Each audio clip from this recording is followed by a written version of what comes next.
ዋው! ቤቶ በእውነት ያምራል። የሚያስደንቅ ቤት፣ ግርማ ያለው ሆቴል፣ ዘመናዊ ሪል ስቴት ወይም ልዩ ገጽታ ያለው ቢሮ እየገነቡ ነው? እንግዲያውስ ምርጫው አንድ ነው። ቅዱስ ማርብልና ግራናይትን ሳይጎበኙ እንዳይወስኑ እያልን ቅንጡ ግራናይት፣ እምነበረድ፣ ኳርትስ፣ የተፈጥሮ ሞዛይክና ሁሉንም የተፈጥሮ የድንጋይ ሥራዎች በከፍተኛ ጥራትና በላቀ መስተንግዶ እኛ ቅዱስ እምነበረድ ይዘን ቀርበናል። ሁሉም እምነበረድና ግራናይት አንድ አይደለም። ልዩነቱን የሚፈጥረው በዘመናዊ ማሽን ተቆርጦና ፖሊሽ መደረጉ ነው። ውበቱን ያጎለዋል፣ ያንጸባርቀዋል፣ ጠብቆ እንዲቆይ ያደርገዋል። ቅዱስ ማርብልና ግራናይት ድሮ ከነበረበት ቦሌ ጃፓን ኤምባሲ ወደ አዲሱ ዋና መሥሪያ ቤትና ማሳያ ኦልድ ኤርፖርት ጦር ኃይሎች ማለት ነው ከሆላንድ ኤምባሲ ፊት ለፊት አዲስ ባስገነባው ዘመናዊ ሁሉንም በአንድ ተካቶ በሚያገኙበት ሕንፃ ውስጥ መዘዋወሩን ስናበስሮት ከታላቅ ደስታ ጋር ነው። ለቤቶ ውበት ቅዱስ ግራናይት ውበት እንሸጣለን። ዛሬውኑ ይደውሉ 0977 22 22 99 ወይም 0966 22 22 33 ቅዱስ ማርብልና ግራናይት።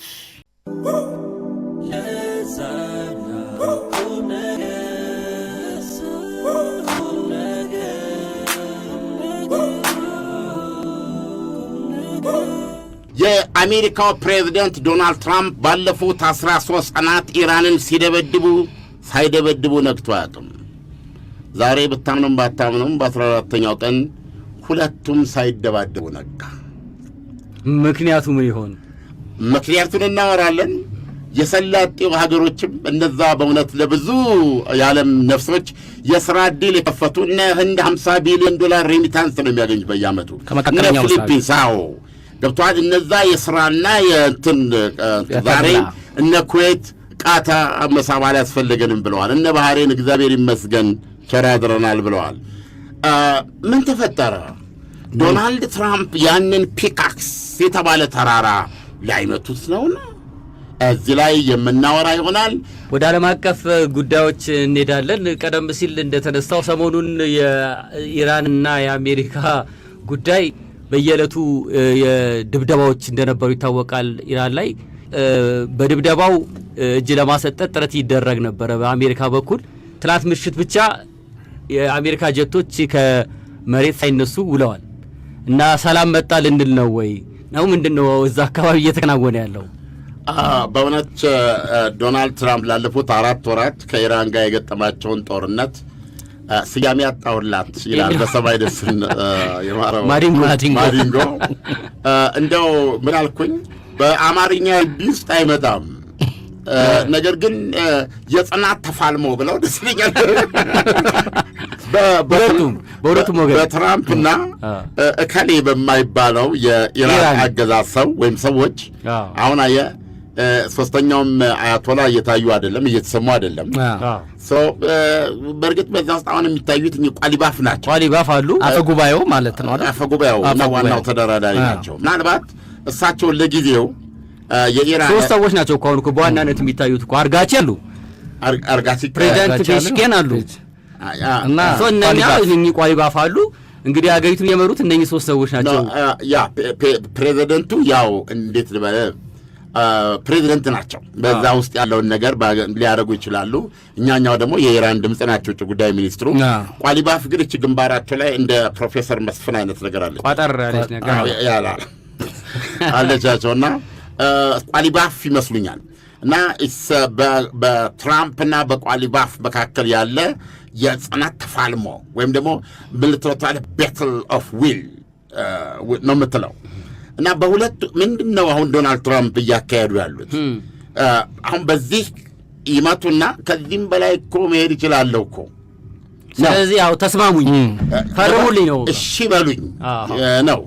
እና ኢራኖቹ ደግሞ የሚሉት ያምጡታ እሳቸው በዛቱ ቁጥር በድንግቶን አርጉትና እንተያያለን የሚል ነው። እና ተፋልሟቸው ቀላል አልነበረም። በጣም ቁልፍ የተባሉ የአሜሪካ ወታደሮችን መምታት ችለዋል። በዮርዳኖስ ውስጥ ወደ 100 ወታደር ነው ያቆሰሉት። ምንም እንኳ አሜሪካ የሞቱት 3 ናቸው። ኢራቅ ላይ ደግሞ አንድ ይሞታል እና 96 በመቶዎቹ ታክመው ወደ ስራ ተመልሰዋል ብትልም አሜሪካ 100ዎቹ እንደቆሰሉ ግን ገልጻለች።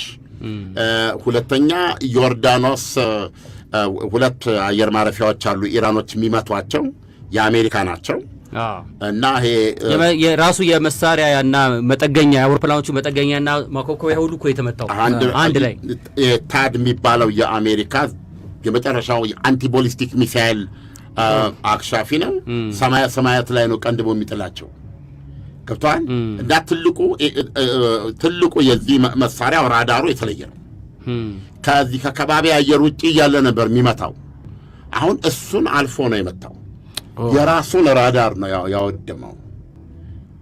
ዋጋውን ከጠየቀኝ ግማሽ ቢሊዮን ራዳሩ እና አሜሪካ እንግዲህ አከርካሪዋ ተመቷል። 2 ራዳር ነበረ ዮርዳኖስ ያለው። አንዱ በመመታቱ እንዴት አነጣጥረው እንዴት ልቡን ሊመቱ ቻሉ ተብሎ ፑቲን ናቸው ተብሎ የተደመደመ ነው። ሌላ ኬትም ቦታውን ማንም ፕሬሳይስሊ ማንም ሊሰጥ አይችልም። ምንም እንኳ ፑቲን በዚህ በዩክሬን በኩል አሁን እየነቦጡ ነው እሳቸው እየተጎዱ ነው። ይሄ የአዲስ የዚህ የሰው አልባ ቴክኖሎጂ የዩክሬን በእውነት እነ ምንድን ነው የአሜሪካንን ምንድን ይባሉት የአሜሪካና የእንግሊዝን መሳሪያዎች መጠቀም በማያስፈልጋቸው ደረጃ የነዳጅ ማጣሪያዎችን መደብደብ በመቻላቸው ገብቷል። በአንድ ወቅት በሰማይ ነፍሳቸውን ይማረውና የዶናልድ ማን ነው ከባራክ ሁሴን ኦባማ ጋር ፕሬዚደንት ምርጫ ያደረጉት የቪየትናም ምክንያቱም በጣም ኃይለኛ አሜሪካዊ ናቸው። ነገር ግን አንዷ ተነስታ ኦባማን እኔ አላምነውም ብላ ሌላ ነገር ስትናገር ማይኩን ነጥቋት ኖ ኦባማ አሜሪካዊ ነው አላት። እኔና ኦባማ በአመለካከት እንዴት ልንለያይ እንችላለን? ተለያየን እንጂ ሂዝ ጀንትልማን አላት። የቤተሰብ ሰው ነው አላት። ሂዝ ኖት ማይ ኤኒሚ አላት። ገብቶሃል? እንዲህ አይነት ሰዎች አይጥፉ። አሜሪካውን ያንን አይነት የክብር ቋንቋ የምትናገርበትን ጊዜ ነው ያጣ ነው። ትዝ ይላል ደግሞ አንዴ በድርድር መካከል ባራክ ሁሴን ኦባማ እሳቸውን ከጆርጅ ቡሽ ጦርነት ጋር ነው የሚላቸውና በጣም ንድድ አላቸውና ሚስተር ባራክ አምኖ ጆርጅ ቡሽ ጆን ማኬን ናቸው። ጆን ማኬን ሪፐብሊካኑ ታንክ ዩ ጆን ማኬን እና ጆን ማኬን በአንድ ወቅት ራሽያን የገለጿት ግዙፍ የነዳጅ ማጠራቀሚያ ነው ያሏት።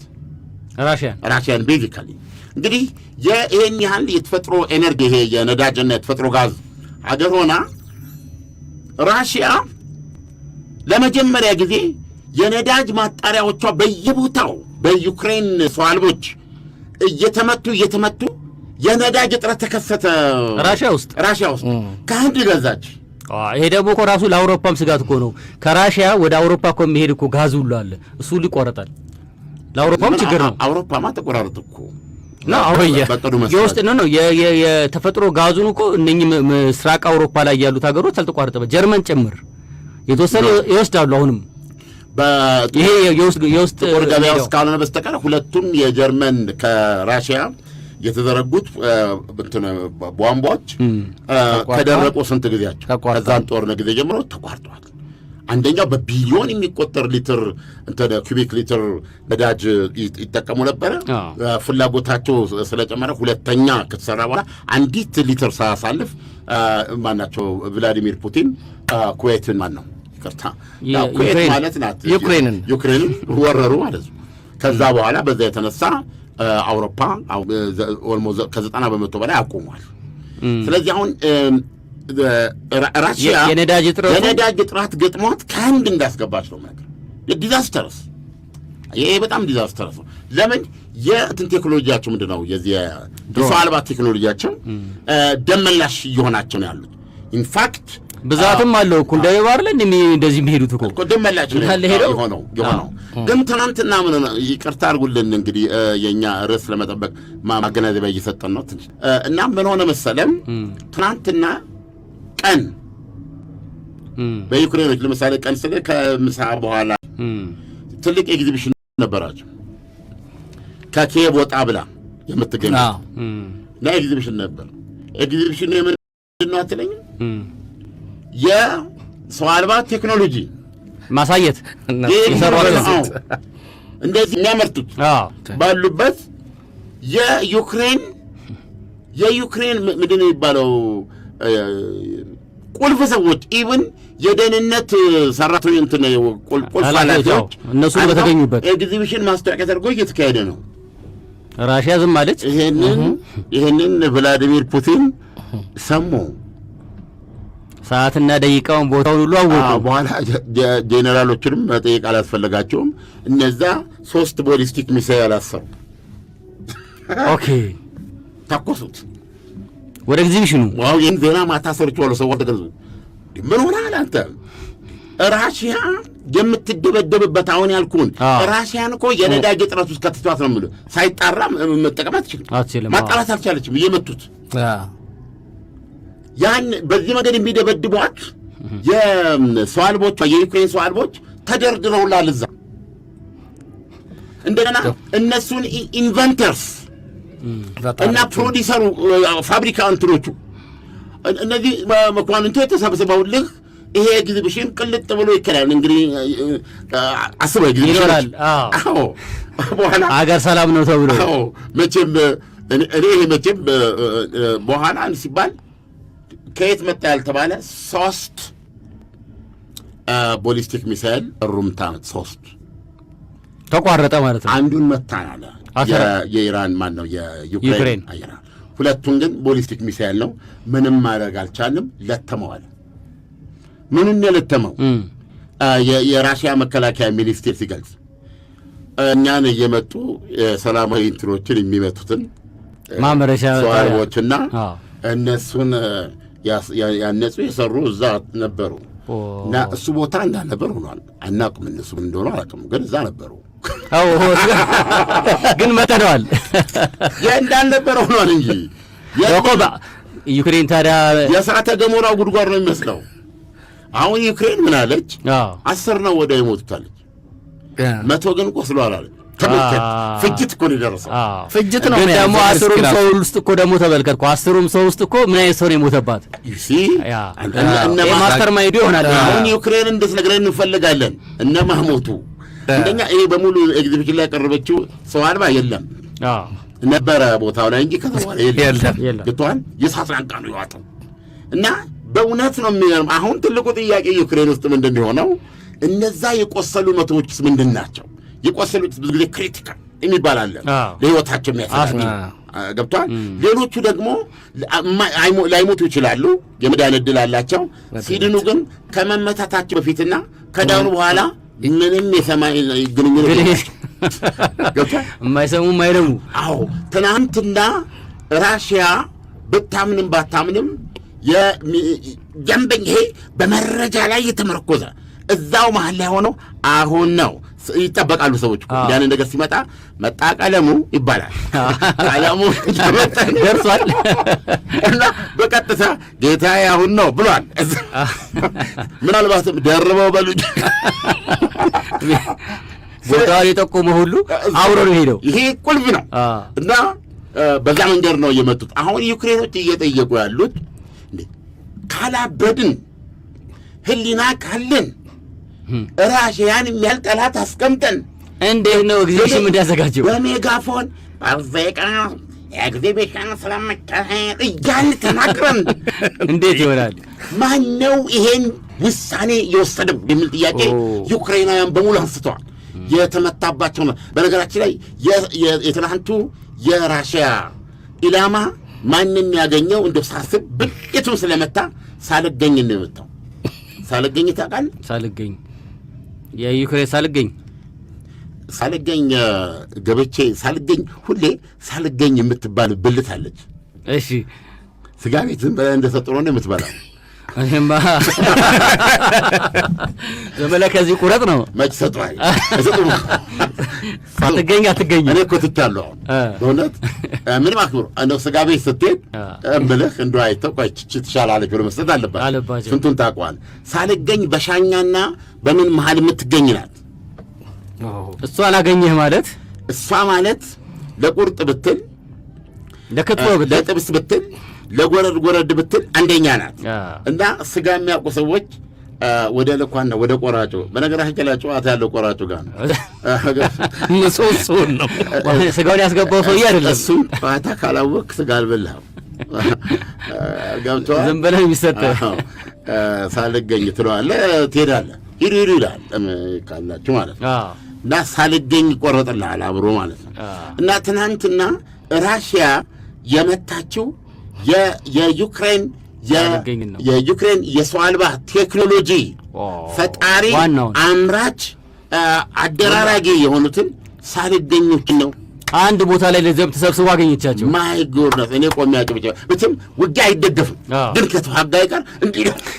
ፍጅት ነው እኮ ራሳቸው እኮ ዘለንስኪ እኮ ፍጅት ነው ከደረሰበት ያሉት ላይ የተመሰረተ ነው። እሱን ዜና ምዕራባውያን ቢቢሲ ነው ያወራው። እንዴት አድርጎ ያወራው? ሲያወራውም እንደዚህ አይደለም፣ እንደዚህ አይነት ወሬ የሚወራው ገብቶሃል? ርዕሱ ራሱ ሳልገኝ ተመታ። ሳልገኞች እንዳለ ነው ይገስታ ሳልገኝ ተገኘ። ገብቶሃል? ሳልገኞች እንዳለ አሁን ምናልባት ዛሬ ሊያወጡት ይችላሉ በስፋት ሌሎች ነገሮች የደረሰውን ጉዳት አጠቃላይ አስገብተው ሊያወጡት ይችላሉ። እዚህ ለምን መጣን? ራሽያ ምንድነው ፑቲን ናቸው የሰጡት ያንን ኢራን የመታችሁ ማለት ነው። ግን እኮ ፕሬዚዳንት ትራምፕ ምን ይላሉ እኮ አሁን እኮ በዚህ በኢራን ጋር በሚያደርጉት ውጊያ ላይ ፕሬዚዳንት ፑቲንና የቻይናው ፕሬዚዳንት ለኢራን ምንም መረጃ እንደማሰጥ ነግረውኛል የሚል ነገር ጽፈዋል የሶሻል ነጋሪታቸው ላይ። ምንም አንሰጥም ብለውኛል። እንግዳው ምንም አልሰጥም ካሉ አንደኛ ኢራን እስከዛሬ ድረስ እንደዚህ መጋተር የቻለችው በምንድን ነው? ሁለተኛ አሁን እንደዚህ አይነት ሌሎች ሀገሮች ላይ ሄዶ የሚመታ ኢላማ መቼም የሆነ ቴክኖሎጂ ይፈልጋል። ዝም ብሎ ባቦ ሰጠኝ ዝም ብሎ የሚመታ አይደለም። ይሄን ደግሞ እነኚህ ሁለቱ ሀገሮች ናቸው በዋናነት ያላቸው። እና ይሄን እንደዛ ብለው ጽፈዋል። ግን አሁን ስፔሲፊካሊ ይሄ የጸረ ሚሳይሉ ተመታ ነው። ዳና የውስጥ እግር ማሳጅ የረኩበትንና ጥቅሙን በሚገባ ያጣጣሙበትን አገልግሎቱን በማስፋፋትና በማሳደግ እነሆ ሁለተኛ ቅርንጫፉን ከፈተ። ዳና በአዲሱ ቅርንጫፋችን ሙሉ የማሳጅ ስቲም፣ የሳውናና የሞሮኮ አገልግሎት መስጠት ጀምረናል።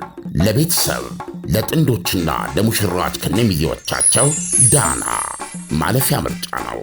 ዳና ቁጥር 1 ብስራተ ገብርኤል አፍሪካ ህንፃ 3ኛ ፎቅ። አዲሱ ቅርንጫፋችን ቡልጋሪያ ማዞሪያ በግዙፉ ድሪም አፓርትመንት። ዳና እቺን እንግዲህ ዶናልድ ትራምፕ የሚሉት አንዳንድ ጊዜ በቃ በሆነ በራሳቸው ስሜት ተላላ መጫወት ደስ ይላቸው። ተላላ መሆን የአሜሪካን ህዝብ ለማረጋጋት አይደለም። በቃ አንዳንድ ቀን አያሰኝም እንዴ?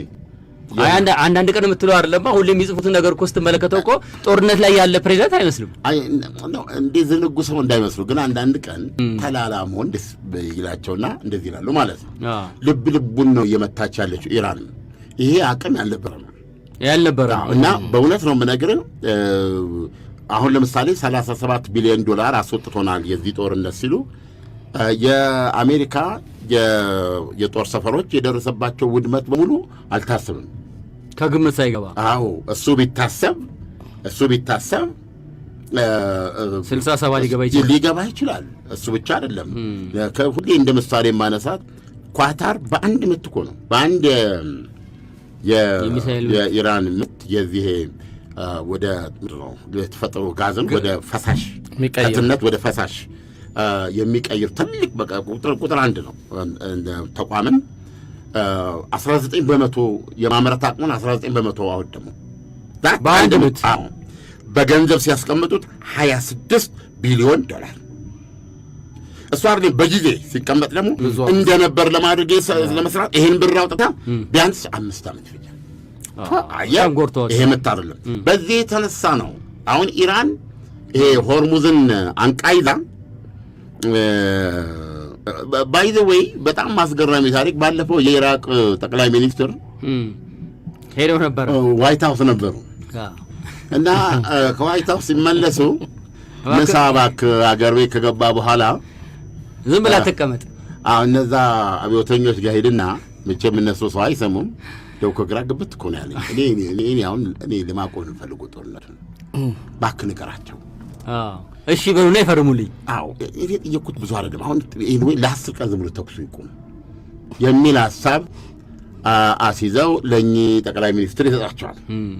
አሊ አርዛዲ እንደዚህ ነው ስማቸው። ፊልም ስታር የመሰሉ ናቸው። ከዛ እሳቸው ሀገራቸው እንደገቡ አንድ ከፍተኛ ባለስልጣን አልቀራቸው። በአውሮፕላናቸው ጭቅ አድርገው ቴህራን አረፉ። ወደ ቴህራን? ቴህራን አረፉ።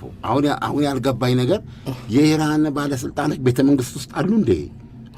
እኔ እኮ ዋሻ ውስጥ እንደሚኖሩ ነበር የማስበው። እና ማን ሆነው ይጠብቋቸዋል? ፕሬዚደንት ፔዜሽኪያን። እኚህ ኖሚናል ናቸው። ከፊት ለፊት ያሉ የኢራን ፕሬዚደንት ናቸው። ይህ ተላላ ቢሮክራሲውን የሚወክሉ ናቸው። እና ዋናው ውሳኔ ሰጪ አካል ከመሃል እንትን አሉ፣ ቋሊባፍ አሉ። እኚህ ግንባራቸው የማይፈታ ማለት ነው። እና የኢራን ድምፅ አርጋቺ በጣም የተባሉ ሰው ናቸዋል። እና 3 አሉ። እና እኚህ መጥተው የኢራቁ ሐኪም ናቸው። እሳቸው ናቸው ሐኪሙ። ዶክተር ፕሬዚደንቱ ናቸው። የልብ ሐኪም ናቸው። የልብ ሐኪም ነበሩ። አሁን የትራምፕ ልብ አድርግ ናቸው። እጅግ የማይገናኝ እኮ ነገር ሊገኝ አልቻለም በጭራሽ። እና እነዚህ ሰዎች የሚገርሙት በዛች ሰዓት ስብሰባ ተደርጎ በዛች ሰዓት ሊሞቱ ገባል። እኔ ከወደኩ እዛ ጋር እንትን አለ ብለው የተቀመጡ ናቸው። ሞት ተሸክመው ተተኪ ተዘጋጅቷል። አሁን ሄደው ይህን ሲያደርጉ እኛ የሽማግሌ መቸገረን ብዙ ሽማግሎች እኮ ተመላለሱ። ገባ እኛ ይሄ የሆርሙዝ ሰርጥ የባለቤትነት ጉዳይ መቋጫ ባልተገኘለት ጉዳይ እኛ ጊዜያዊ ነገር አንፈልግም እና ብለው መላይ ሰጡ ማለት ነው። በኒውዮርክ ታይምስ የጻፈው ነው። ዶናልድ ትራምፕን ሆነ አስበው 13 ቀን ሲወግሩ ነው የነበሩ። ገብቷል። ምንም ፈቀቅ ያለ ነገር የለም። እጅ የሚያሰጡ ጉዳይ በመጀመሪያ የሚመቱት ኢላማ ይኸውልህ የኮስታል ሰርቬይላንስ ምናምን ይላል። የራዳር እኮ የፋርስ ባህረ ሰላጤን አድርገህ እንደ ችግኝ አፍልተዋል ኢራን። ይሄን ያነቡጫሉ አለ። ደግሞ ሌላ አለ። ያን ደግሞ ይወታሉ። ሌላ አለ። ይሄን ሁሉ ሲደበድቡ ምን እንዳሉ ታውቃለህ? በ13 ቀን ውስጥ አንድም የሚሳኤል ማመረቻ ማግኘት አልቻለም። አንድ ሚሳኤል ማመረቻ ተቋም አላገኙም፣ አልመጡም። ስለዚህ አሁን የኢራን መሬት፣ የኢራን ተራሮች፣ የኢራን ረባዳ እንትኖች የያዙት ምስጢር ብዙ ምን እንደሆነ እስካሁን አልታወቀም። አሁን አንዱ ዶናልድ ትራምፕ ዛሬ በ14ኛው ቀን እጃቸውን ይሰበስባሉ ብዬ በቁሜም በውኔም አስቤ አላውቅም። እያወራን ነው። በቃ ዜናው እንደ እያወሩ ነው እየተነጋገርን ነው ማለት ነው። they love to make peace ግን አሁንም ይስማማሉ ብዬ አላምንም ብለዋል ዶናልድ ትራምፕ። አሁን ያልገባኝ ጦርነቱ ከቁጥጥር ውጭ ሊሄድ ወደ ለየለት ማሲቭ ድብደባ ሊሄዱ ለእስራኤል ሁሉ ተነግሯል። ለእስራኤል ተነግሮ በእንግዲህ እስራኤልም ያው አቆብቁባ ነው የምትገኘው እንትን ብለዋልና ይሄ ቢ51 ብለህ 50 ተዘጋጅቷል በእስራኤል በኩል በአሜሪካ ፒካክስ የሚባለውን ተራራ ሊመታ ማለት ነው። ፒካክስ የሚባለው ተራራ ስር አዲስ የዩራኒየም ማመንጫ ተገኘ ነው እኮ የምትለው። ሌላ በሳተላይት ቁጭ ብሎልሃል። ቀዶ ጥገና የተደረገበት ተራራ የሚመስል ቀዳ ቁጭ አድርገዋለች። አሁን ምንድን ነው እስራኤል የምትለው? እነዚህ ማብላያዎቹ እንደዚህ የአቶም የፊዚክስ የተማረ የለም ከማለች 9 እና 10 ላይ ቀርቷል። ፕሮግራም እጅ መስጠት አለበት። ጎበዝ እንብዛ። 9 እና 10 ላይ የተማርነው ያለው ቢሆን እንዴት ወደ ኒውክሌር ይቀየራል የሚለውን እዛ ላይ ቆሟል። እሱ እኮ ራሱ ዩራኒየም ይመጣም እናደርገዋለን እኛ አሁን በኮንቴነር ወስደህ ወደዚያ ድፋው ትላለህ።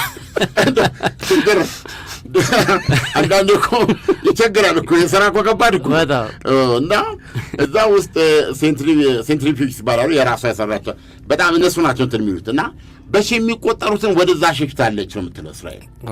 እሱ ብቻ አይደለም ያ በማብለያ አሁን ለምሳሌ የሚሰራ ማብለያ ከሆነ በቀናት ውስጥ አለበለዚያ በጥቂት ሳምንታት ውስጥ ኢራን ከ10 እስከ 11 አቶሚክ ቦምብ እንድትይዝ ያስችላታል የሚባለው ያን ያዘች ማለት ነው። አንዱን አፈነዳች ማለት ነው። ፓኪስታን ያገኘችውን ክብር፣ ህንድ የያዘችውን ክብር ታገኛለች፣ ሰሜን ኮሪያ የያዘችውን ክብር ታገኛለች። ገብቶሃል? አትችልም ኢራንን ከኢራን ከዛ በኋላ ከኢራን ጋር መነጋገር ብቻ ነው የሚቻለው። በኢኮኖሚ ልታደርግ ይችላል። ስንትኖች ችለውታል ሰሜን ኮሪያዎች። ሁሌ ማዕቀብ ታደርጋለህ፣ ግን መሳሪያ እንዲያዝክ ነው። ሞባይል ስልክ ካለ ያው ሰሜን ኮሪያ ላይኖር ይችላል። ምን ያደርጋል? በዚህ ሰዓት ተገኝተህ ብለህ ትገኛለህ። የማዕቀቡን መጠን ነው የምነግርህ። ነገር ግን ነው የምልህ ልትልካቸው አይችልም፣ እጃቸውን ሊሰጡ አይችሉም። እነሱን ነክተህ የጠዋት ጻድታ አይችልም። ስለዚህ አሁን ኢራን ያንን ለመጨበጥ የሚያስችላት ነው። ያ 60% በለጸጋ ወደ 90% ቀየሩት ማለት በጋዝ ደረጃ ያለ ነው ይለዋል። እንግዲህ ፊዚክሱን ለነሱ ራሳችንን አመመንኮኛ ገብቷል። እሱን ወደ አረርነት ለመቀየር ነው 90% ወጥ ማለት ኢትስ ሲምፕል ይለዋል። እስከ 60 መምጣት ነው ትልቁ ከባዱ።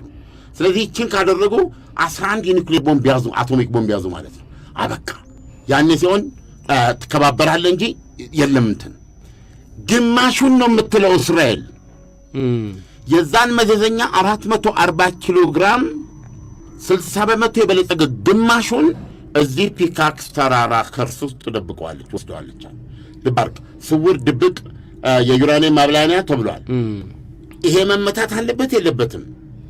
በእነ አሜሪካንማ መመታት አለበት። ዶናልድ ትራምፕ ጨርሻለሁ ብለዋል። አሁን ልመታው ነው ብለው ተናግረዋል።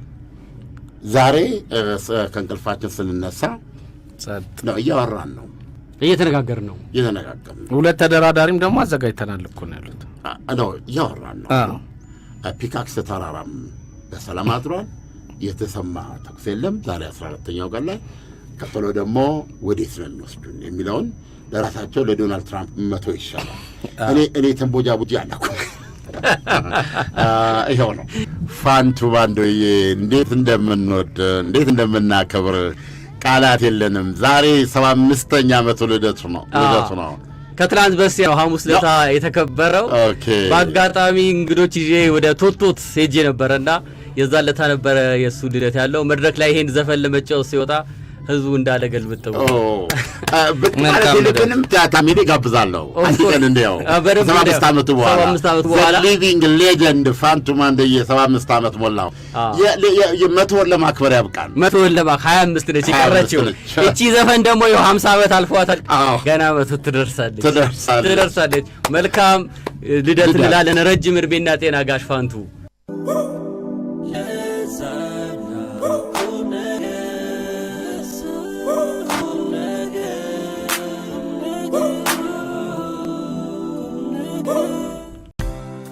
ዋው! ቤቶ በእውነት ያምራል። የሚያስደንቅ ቤት፣ ግርማ ያለው ሆቴል፣ ዘመናዊ የሪል ስቴት ወይም ልዩ ገጽታ ያለው ቢሮ እየገነቡ ነው? እንግዲያውስ ምርጫው አንድ ነው። ቅዱስ ማርብልና ግራናይትን ሳይጎበኙ እንዳይወስኑ እያልን ቅንጡ ግራናይት፣ እምነበረድ፣ ኳርትስ፣ የተፈጥሮ ሞዛይክና ሁሉንም የተፈጥሮ የድንጋይ ሥራዎች በከፍተኛ ጥራትና በላቀ መስተንግዶ እኛ ቅዱስ እምነበረድ ይዘን ቀርበናል። ሁሉም እምነበረድና ግራናይት አንድ አይደለም። ልዩነቱን የሚፈጥረው በዘመናዊ ማሽን ተቆርጦና ፖሊሽ መደረጉ ነው። ውበቱን ያጎለዋል፣ ያንጸባርቀዋል፣ ጠብቆ እንዲቆይ ያደርገዋል። ቅዱስ ማርብልና ግራናይት ድሮ ከነበረበት ቦሌ ጃፓን ኤምባሲ ወደ አዲሱ ዋና መስሪያ ቤትና ማሳያ ኦልድ ኤርፖርት ጦር ኃይሎች ማለት ነው፣ ከሆላንድ ኤምባሲ ፊት ለፊት አዲስ ባስገነባው ዘመናዊ ሁሉንም በአንድ ተካቶ በሚያገኙበት ሕንፃ ውስጥ መዘዋወሩን ስናበስሮት ከታላቅ ደስታ ጋር ነው። ለቤቶ ውበት ቅዱስ ግራናይት ውበት እንሸጣለን። ዛሬውኑ ይደውሉ 0977 22 22 99 ወይም 0966 22 22 33 ቅዱስ ማርብልና ግራናይት